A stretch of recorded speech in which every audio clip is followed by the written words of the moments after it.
Est-ce qu'un bébé est un pécheur et a besoin d'être baptisé pour ensuite devenir enfant de Dieu et entrer au paradis?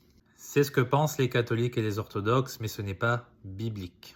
Je vais vous le prouver en allant en Romains chapitre 7. Ce qui est ironique, c'est que Romains s'adresse à des chrétiens de Rome, donc les catholiques devraient et auraient dû entendre ça. À partir du verset 8, le péché prenant occasion du commandement a produit en moi toutes sortes de concupiscences, c'est-à-dire toutes sortes de désirs terrestres, charnels, etc. Car sans la loi, le péché était mort. Sans prendre conscience de la loi, c'est ce qu'il veut dire, eh bien le péché n'existe pas, si vous voulez.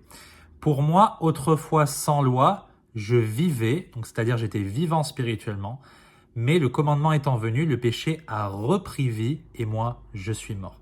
Donc, qu'est-ce que ça veut dire tout ça? Eh bien, ça veut dire qu'un bébé, vu qu'il n'est pas conscient du péché, vu qu'il ne sait pas quel est le commandement de Dieu pour le moment, il n'a pas conscience du bien et du mal, il est vivant spirituellement.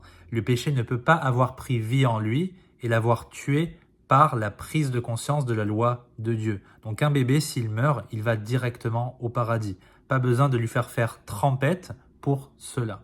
Un bébé n'a pas besoin d'un baptême pour qu'on efface le péché originel d'Adam. Ça n'a aucun sens puisque ce n'est pas comme ça qu'on efface le péché. C'est Jésus qui ôte le péché et c'est en croyant en lui que non seulement notre péché est ôté et sa condamnation définitivement, mais c'est aussi comme ça qu'on devient enfant de Dieu d'après Jean chapitre 1 verset 12.